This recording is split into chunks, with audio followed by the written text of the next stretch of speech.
Hi everybody, I'm Claire Cooley. Thanks for being here. This is the Creativity Show. I hope everybody who's in view of the eclipse is enjoying it. We have a rainy day here, so I'm going to put up a piece of my art of a full eclipse and show you that to celebrate this beautiful celestial event. So there it is. There it is, the eclipse. And I hope you're getting to take it in or see. I'm sure people are going to put up beautiful photographs and video later that we'll also get to enjoy because we're in a rainy, overcast day here. So hopefully we'll get to see some inspirational stuff. I've painted everything from insects to outer space, people, seven cities at sunset, lots of nature, birds, cranes, warblers, landscapes, modern designy stuff. And you could show that, a collage, a mosaic of a variety of my art. This maybe make that full screen because there's so much there. Can't do that with free screen. Alrighty. So that's as big as that can get, but you could maybe. I'll take another screenshot right now and put it up.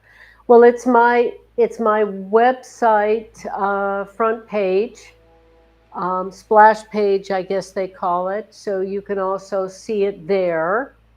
But go ahead and put up a bigger one if you can.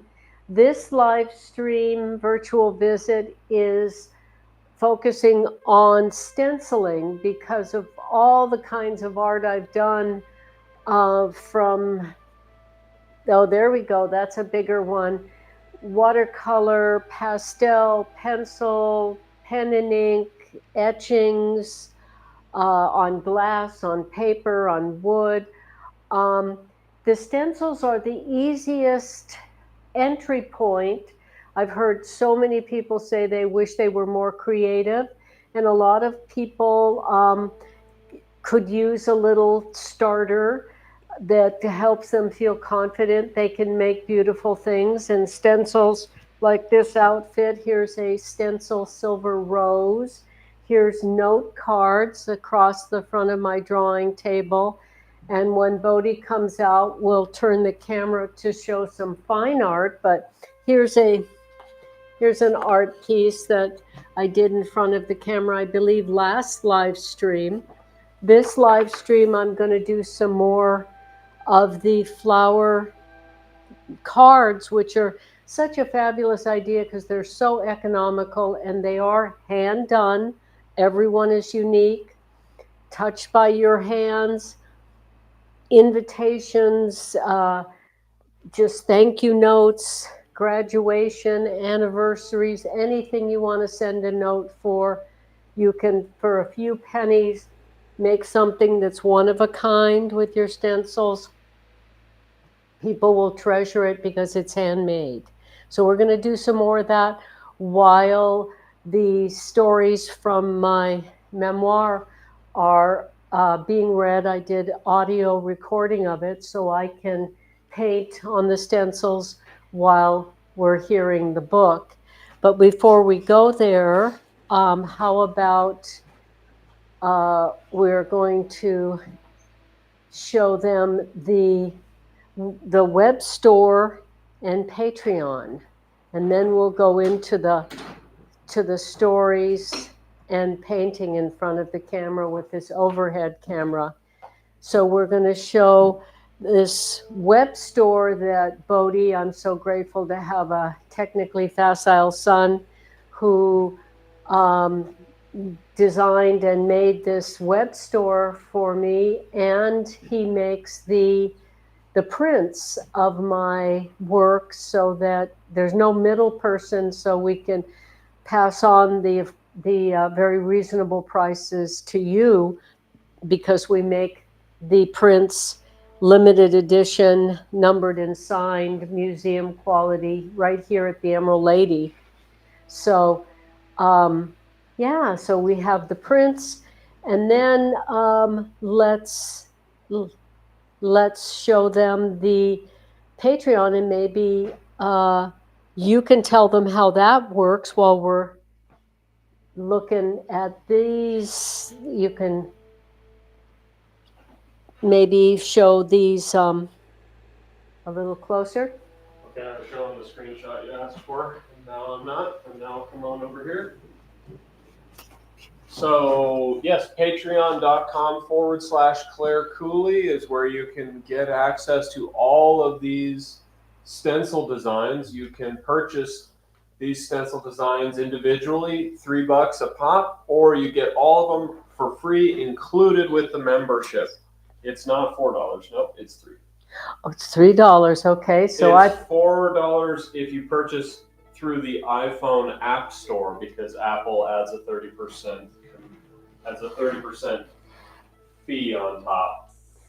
So if you go to clarecooley.com if you go to patreon.com/Clare Cooley on your computer, you can get them for $3 a piece, or you can get all of them for free for just $5 a month with no commitment. So that's the best deal in town.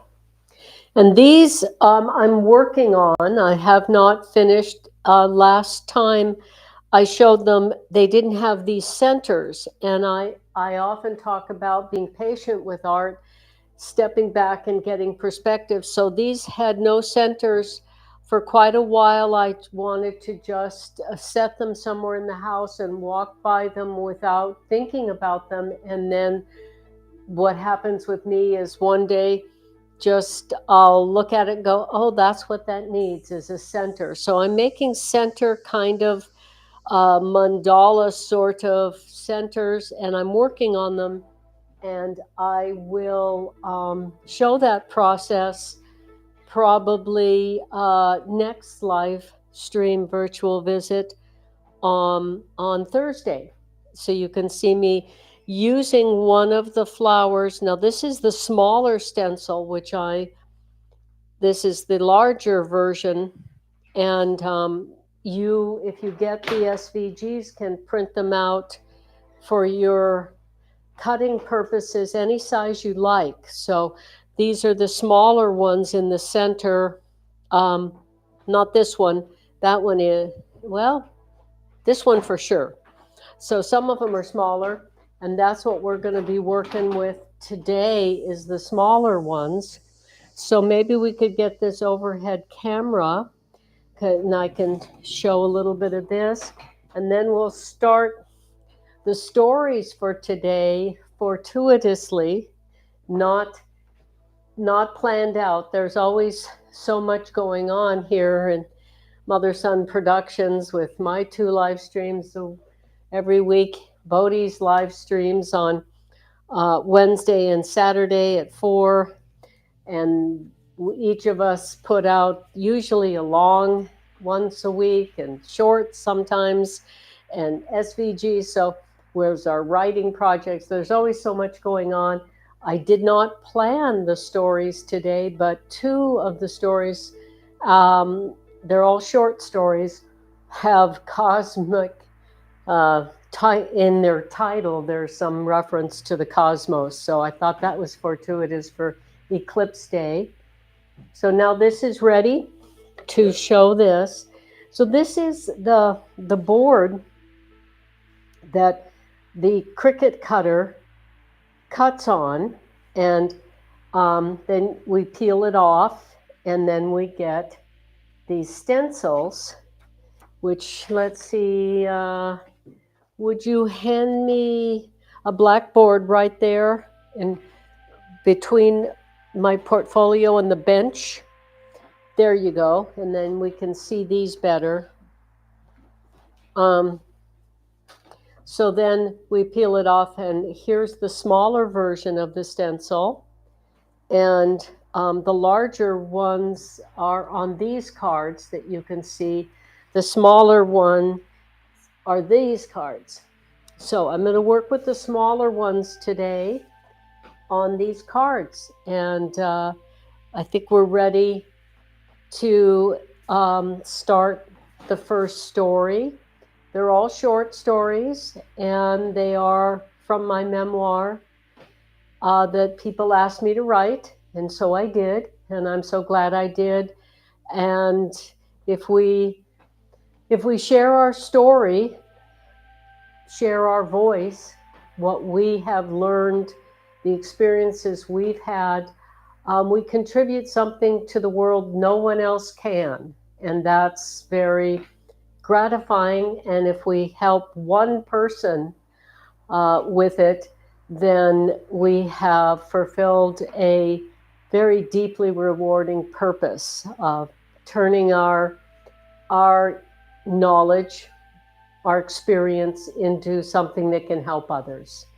So that's the whole idea. That's why I wrote the book. People said my stories help them heal and hope and recover and keep going and find their purpose and believe in it and commit to it. So that's why I wrote the stories. It was for my own healing. Why I published them was to help others. So let's start the first story with a title. And I will start preparing to paint. 27.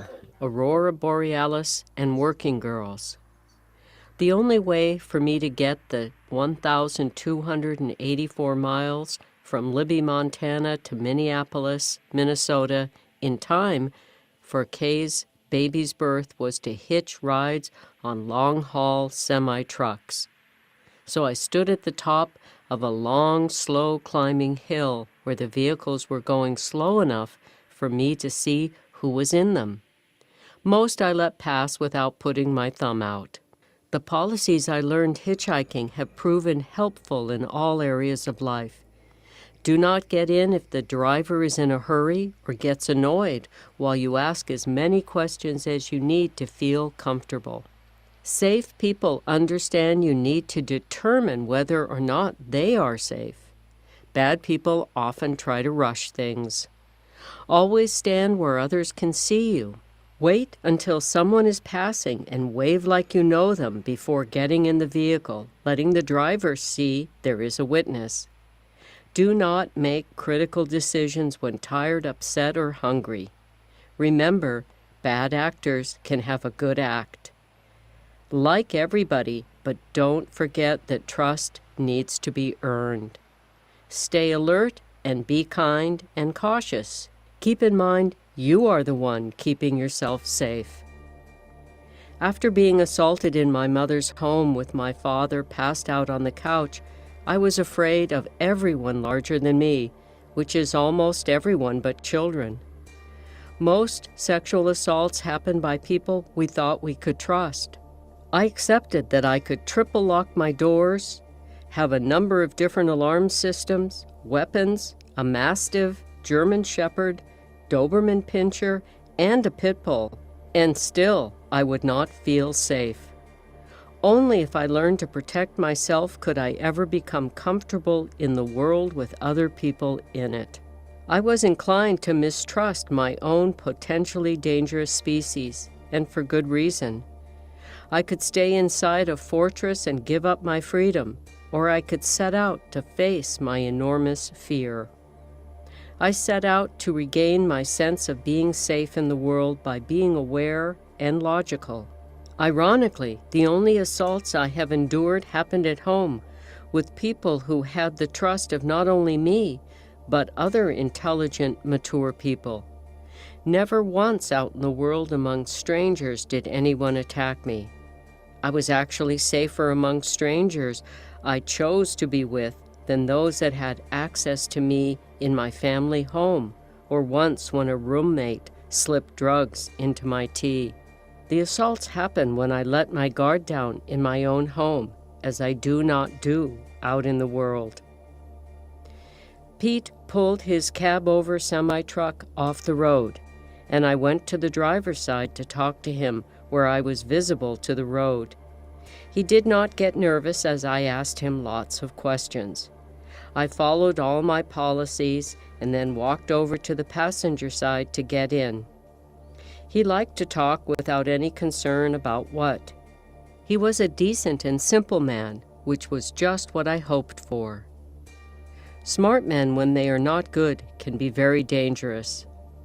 I set out to get to know him by asking lots of questions about his family, wife, and kids, and where he was from. Did he like trucking? What would he rather do? What are his favorite activities? Where did he live? And how much time did he spend driving? He did not tire of talking, and I did not tire of listening. It was easy to keep him talking. I was genuinely interested in what his life was like, and I knew I may never spend this much time with someone like him again. I'm curious about everyone, and it is easy for me to be friendly toward anyone respectful, but impossible for me to fake it when people are rude. Another of my policies is just get away from disrespectful people as fast as possible. Pete was sweet. When we stopped, he got an enormous amount of greasy food, and I got a baked potato with sour cream. Bill, a good-looking man in a usual sort of way and aware of it, came to sit at our table. Pete was ample and round everywhere and a cute sort of homely. Bill suggested I ride with him, assuming I would prefer to ride with a handsome man. I politely declined, saying Pete and I were enjoying becoming friends. To break the tension my rejection caused, Pete asked Bill how his weekend went. Bill said, "It was fine. I got drunk, went fishing, and got divorced." I said, "How long have you been married?" 7 years. "How long have you been thinking about getting a divorce?" 7 years. "Well, I guess then it is good you did it." Later down the road, Pete told me the only females that ever come here, besides the waitress, are working girls riding between truck stops. I did not get it and asked, "Working on what?" Pete got very uncomfortable, and I realized he was talking about prostitution. We both stopped talking for a while, and I tried not to show my shock. After I composed myself, I said, "If adults want to do that, that is fine for them, but it would not be fine for me. It would make me very sad. I am not a working girl. I'm just trying to get to my friend before she has her baby, and hitchhiking is the only way to get there in time. I hope you did not give me a ride because you thought I was a prostitute. I hope you're not disappointed. You certainly don't dress or talk like a working girl. You are different from any female I've ever met. What is the difference? You are nice, but not in a silly way. You are honest." We both needed some quiet time and did not say anything for the first time since he picked me up. A little while later, Pete pulled into a truck stop saying he needed to sleep for an hour. He said I could lie next to him and rest too. I said, "I am fine right here, but go ahead and get some sleep." He asked if he could give me one little kiss. "No," I said firmly. Then he asked if he could feel my leg just a bit. He tried a few more suggestions but did not touch me, so I was not afraid. I just felt sorry for him. Then he said, "A guy has got to try." But a guy doesn't have to keep trying what he knows won't work. Just then out the window were incredibly beautiful waves of green lights in the sky. The aurora borealis was much more beautiful than I had ever imagined it could be from the photographs I had seen. I was stunned by the crackling electricity undulating in strange, lovely patterns above us. Pete seemed unimpressed, which did not seem possible. I could not understand his lack of interest in the incredible show, and I decided to let him sleep and enjoy them in solitude. The dancing luminosity was mesmerizing, and I felt privileged to witness it. I was grateful Pete was quiet, and I could enjoy it without his need and loneliness talking and distracting me. Several hours later, when he awoke, the lights had disappeared and the sky was dark again. I felt sad and changed by all of it, the natural beauty, the human yearning, my vulnerability. I did not want to speak. He was clearly embarrassed and started driving without a word. He appeared ashamed of himself, but I did not think there was anything I could say to make it better, so I said nothing. A few hours down the road, out of nowhere, Pete spoke about his wife not wanting to be intimate with him. He told me they got married 6 years ago because she got pregnant. Now, 5 kids later, she has no interest in me. We get along better now that I am trucking, and when I come home, the kids are glad to see me. I tried to help by asking questions like, do you ever bring her little sweet, thoughtful gifts from the road? What does she like? Maybe she feels taken for granted and overworked. She does not get away from being on duty with 5 kids and staying home. Maybe she is just tired and feels like when you are home, she can finally just rest. He started to tear up and was embarrassed, so I looked out the window but continued listening. He poured out all his troubles, most of which I let flow past me out the window, feeling like a sacred witness to his pain. I hoped my empathy was reaching him and helping him in some small way. He asked, "You are a kind person. Do you believe in God?" "I don't know. No one can know, but I do believe in kindness." "How did you get the way you are so young?" "My mother is the kindest person I know, and I guess I want to be like her." "You are doing a good job. And you are right not to be a working girl. They don't really like men. They do it just to get paid. They lose sweetness." "That is sad. I feel for them not figuring out a way to get by that doesn't discourage them. Doing the only thing most men will pay for, but do not respect them for doing it. That is an awful life. I try to learn as many skills as I can so I do not ever have to do something I would not respect myself for." It was the end of the line for his delivery. Even though we knew we would never see each other again, we parted as real friends. I was better for getting to know the hardships of a decent man's life. We were both grateful I was not a working girl, and what I will most remember is the aurora borealis.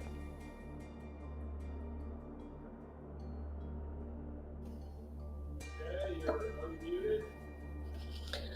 Wow, I that touched me remembering him. He was a good man, and I still feel for him, and I hope our time together he maybe saw some things that could help him connect with his wife and get the affection that he needed and deserved and wanted. That's what I want to say about that. And the aurora borealis was the first time I'd ever seen it, and it's so beautiful, so amazing. Did I hear the Tibetan bell? Yeah. All righty. So on YouTube, I see DB Catalyst says, "Hi Claire, happy Monday." And Moving Movie Maker said, "Lovely flowers." And then DB went on to ask, "Tell me more about your writing process. How long did it take you to write this story?" Oh, my writing process. Well, first I I write whatever comes to my mind, my heart, just as a way to be my own sacred witness, my own perspective, sometimes my own healing, my own therapist. But what I chose to share in the book were moments that broaden my perspective in life, epiphanies, something I learned something new that I think is universal, that could hopefully help others. So the moments of epiphanies in my life when I decided, committed to writing my memoir, I wrote down in a list. And then the next thing I do is I try to tell the story to myself in as few words as possible, which is a title. And like the Aurora Borealis and Working Girls is the fewest words to tell that whole story, and a title that represents the essence of that story. Then the next thing I do is, what are the moments that happened in that event in life that need to be communicated for the listener, the reader, to understand the story. So then I make a outline as brief and succinct as possible of those moments that tell that story, and the order, which is not always from the beginning to the end. Sometimes there's some reflection, and sometimes there's some thing from the past that fits in there. Sometimes it's even a vision that could be the future that fits in there. So I put it in the order that I think tells the story, and then I just write it as succinctly, as honestly, raw as I can. And my writing process, I don't do a lot of editing. I don't know. This sounds very funny to me in my head while I'm about to say it. I don't know that I really care about being a great writer. I do want to be a great person. I want to be a great communicator. I want to move people, whatever my art is, words or painting or wardrobe, or doesn't matter. I'd like to move people, but I don't worry about it being great writing. I just tell the story, and I just try to be as real, true to myself, me, as I can possibly be. And because of that, I don't edit a lot. I barely edit. Sometimes things come out the first time I write them and there's no editing. That's my process. Everybody's unique. Everybody has their own voice, their own way. That's my way. And I have had help editing from professionals, and they barely change anything also. So that's my process. I've heard lots of great writers say they edit 25, 35, 45 times. And everybody has their own process. And being true to ourselves is my path. It's what I hope to be and inspire you to be. So there we go. Great. Ready for the next story? I am. Okay.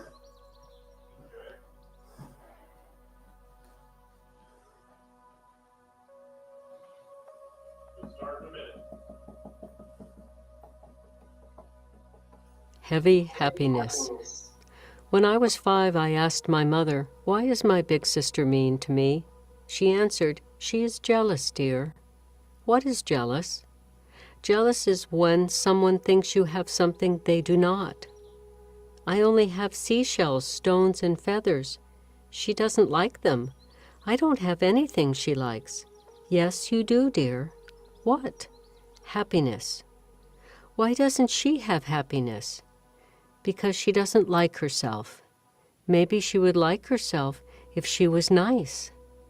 I thought maybe my sister would be nice to me if I wasn't happy. My brother wasn't happy. and she was not nice to him, so I decided to stay away from her but keep my happiness. From then on, I hid from her meanness while searching for my own happiness. By her teens, her unhappiness was doing every drug she could find. By 18, she got pregnant with a boyfriend she was doing heroin with. Right after their baby was born, they were so far into drug oblivion, they weren't feeding their infant. Realizing he could die without them noticing, I took him to Northern California while they were too drugged to notice. She did not try to find us, and soon after left the area, so I brought him back to my mother's house, where he would be well taken care of. I told my mother we needed to be strong when my sister returned, and not let her live in our mother's house unless she agreed to go into a rehabilitation program. I promised if my mother did this, I would figure out a way to get her in. My mother agreed, and my sister said she would go in but never went to sign up, saying the line was too long. So every morning at dawn, I got in line to hold her a place in the methadone maintenance program. When they were going to call her name the next day, she had no excuse left. I drove her and dropped her off. She got clean and came out of the program with a job as a drug counselor.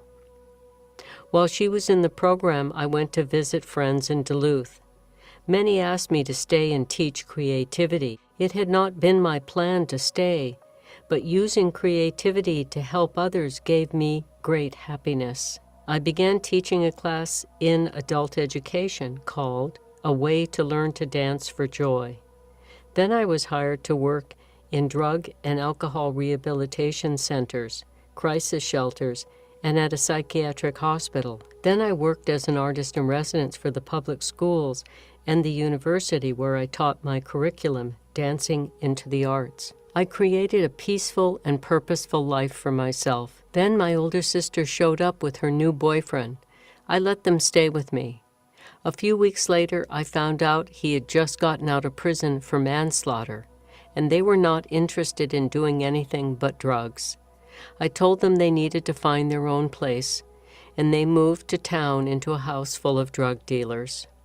Soon after, my mother, brother, younger sister, and my older sister's 4-year-old son came for a visit. My older sister was using drugs, so I told her the family would visit her in town. She got angry and went to the police and told them we had kidnapped her son. The police looked into it and knew about the drug-dealing house where she was living. They knew about me because of all the work I did in town. They came to me and said, "You can take guardianship of your nephew, or he will be put in an overcrowded group home." My brother and younger sister went back to California, and my mother stayed until her asthma got so bad she had to leave. So even though I moved 2,000 miles away from my family, I still ended up caring for my 4-year-old nephew alone. The difficult part was having to go to court and defend him against my now hostile drug addict sister and her dangerous friends. It took 7 months of custody proceedings to decide where my nephew would be placed. At one of the appearances, my sister's friend came into the courthouse restroom after me and said, "If you were my sister, I would kill you." I said, "I sure am glad we're not related." The judge decided I should take my nephew back to live with his grandmother in California, which I did. But just weeks after I returned him to his grandmother, my older sister showed up and took him to Canada to live with our alcoholic father. My nephew tells stories about living on the west coast of Canada with his mother and grandfather and having to fend for himself to eat. He would go to the local cafe and sit next to a truck driver and stare at his food until he would buy him something to eat. Later, when my older sister got pregnant with her second son, she called our mom and said her boyfriend was abusing her. My mother drove up to Canada to get her and her son. She brought them back to San Francisco, where my mother had been living with me. When her boyfriend showed up to meet his son, my sister would not let him in.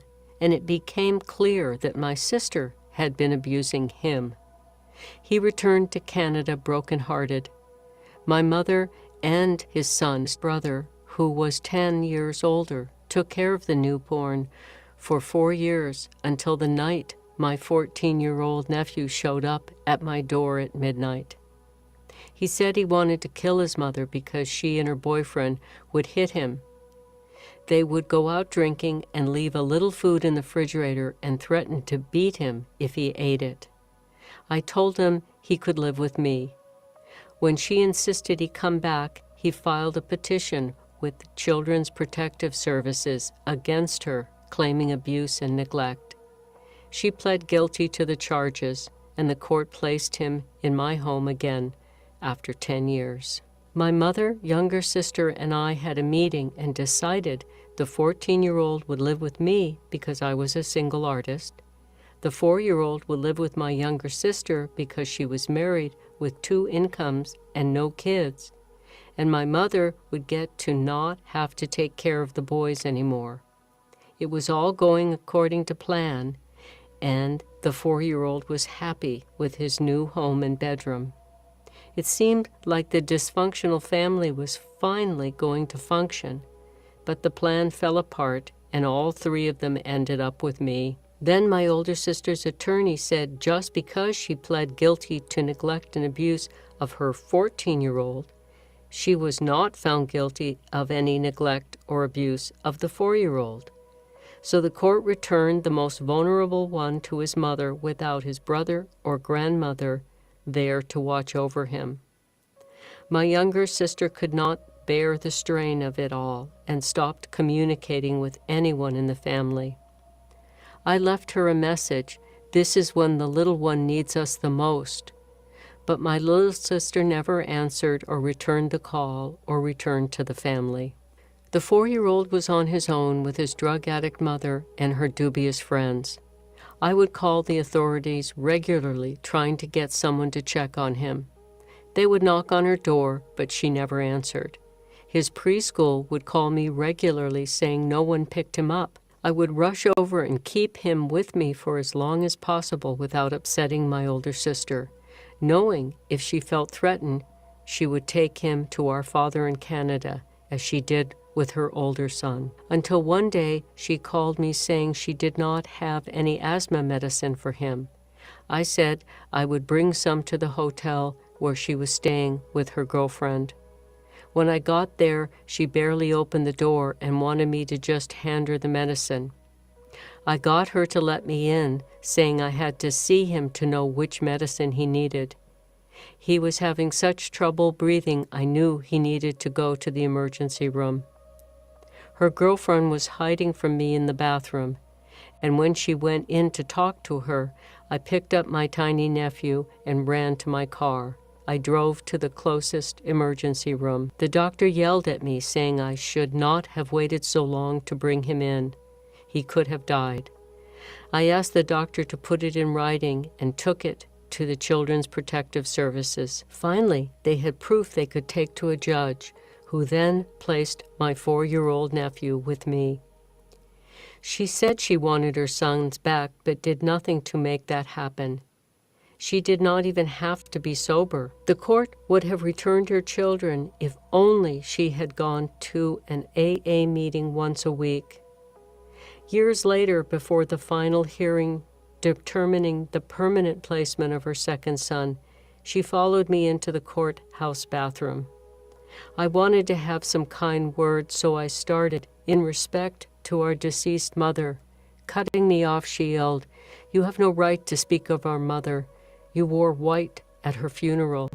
The first thing I said at our mother's service was, "I'm wearing white because my mother asked us to rejoice, not mourn her passing, because she is free and at peace now." I understood it was pointless to repeat this in the courthouse bathroom. She stomped out while I asked the universe to help her. I returned to my chair outside the court, and she went outside to have a cigarette. Her lawyer came down the hall and said, "I see you are a kind person who is trying very hard to make peace with your sister. but you cannot because she thrives on conflict. It was true, even though we both had a mother who was compassionate and celebrated the accomplishments of all of her children. We both had a dangerous father who competed with everyone. Perhaps being firstborn, she received the most potent dose of his rage. Maybe her heaviness was that simple. Perhaps my happiness was as simple as I focused on our mother. The court gave me guardianship of her 2 sons, and we went home. Periodically, she would call and say things like, "You brainwashed my sons and turned them against me." I said, "I know you know that is not true. I just want everyone to be happy. I love you. May I take you to lunch?" She would hang up, but I was okay because I meant it. I do just want everyone to be happy.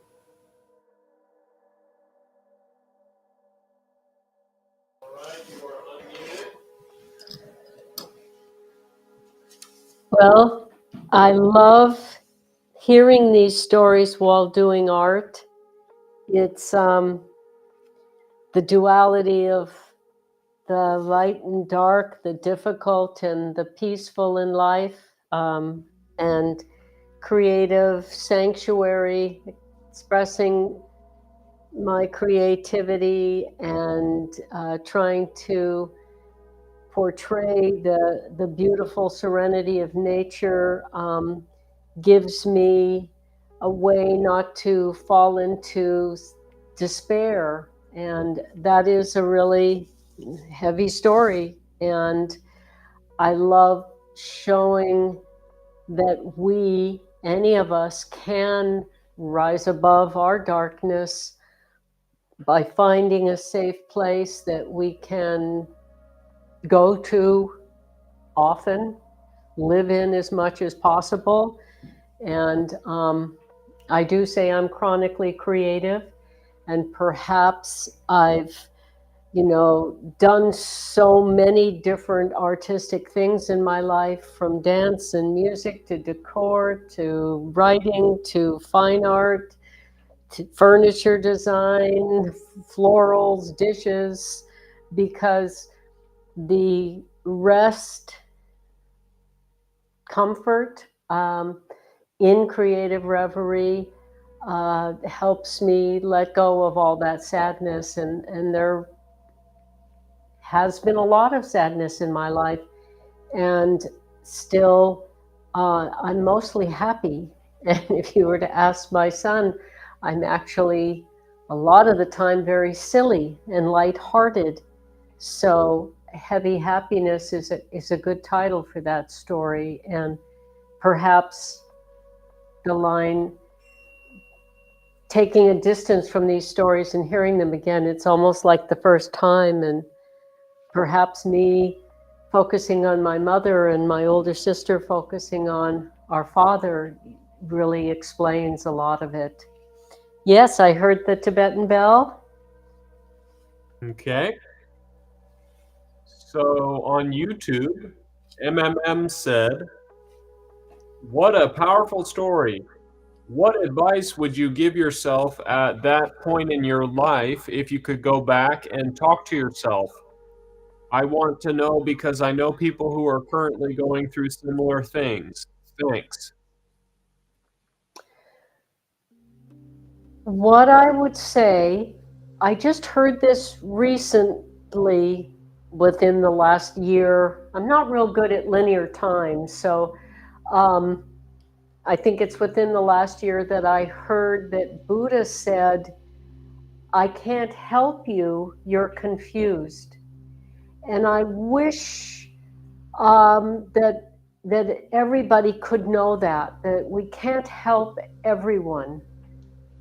We can love everyone, but really we can only help those who accept help and know they need help.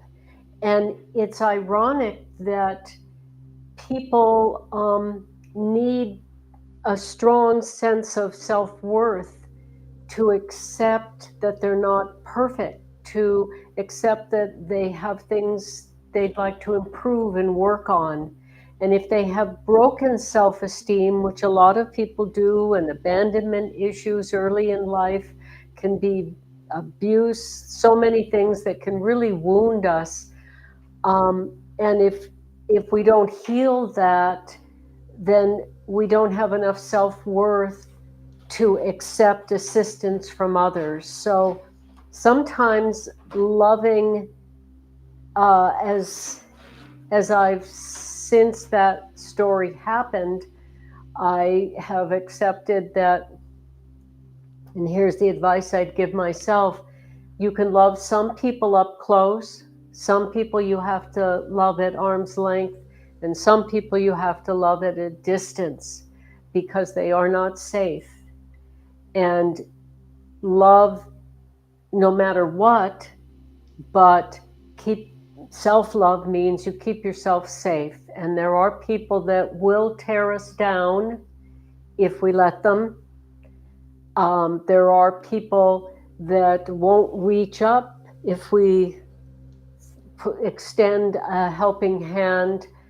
They'll have us bend over and reach down into their pit and try to pull us into it. So loving yourself is determining those that are safe in the inner circle to love up close, those that we have to figure out if we can trust, so we love them at arm's length, and those we have to love from a distance who would hurt us, abuse us. But just keep loving, and know that you can't help everybody. Help who you can. And that's why I wrote this book, and that's why I'm sharing it. And that's why I'm sharing the art the way that I learned to get through it. Hopefully that helps and answers the question. Great question. That's all the questions we have for now. Okay. So do you want to start the next story? And it is what? Well, it's actually 12:50 right now, and So maybe we'll wrap it up here. okay. And can we see this art? Sure. Let me, want me to, okay. You want to? I'm gonna come zoom the other camera in.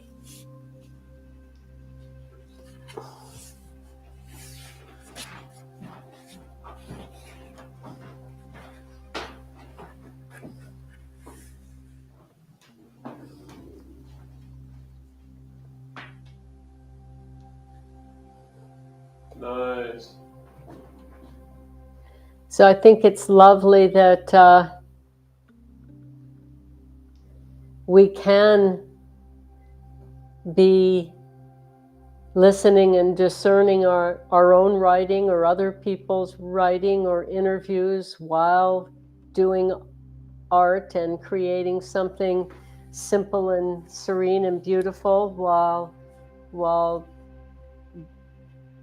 we could even be recording, voice recording, while painting, and writing our book while we're painting, which is what I'm going to do with my next book. I'm going to talk into a recording device while painting, to illustrate the book, so that I can be doing both at once. And sometimes I'll choose to be silent whenever I feel like it, and sometimes I'll choose to stop painting. But I can illustrate the book while I'm talk to type, the tool, the computer tool of audio recording, and having the software turn it into type, to text. So yeah, the balance, the duality of life, the beauty and the difficulty, and one of my favorite expressions, turn our adversity into our advantage by making it into art. And we all struggle, so let's help each other by sharing how we get through it. It's not what happens to us that makes us who we are. It's what we do with it.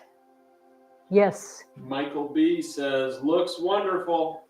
Thank you very much, Michael. I'm glad you're here, and I really appreciate all of you being here. And I hope that can we end with the eclipse and celebrate what we all have in common is that we live in this vast universe full of mystery together. But what we know is love and creativity is the stuff that gives life its purpose, richness, joy, delight. So that's what I want to share with you and encourage you to share your source of joy with us. Do what you love and share it with the world. So,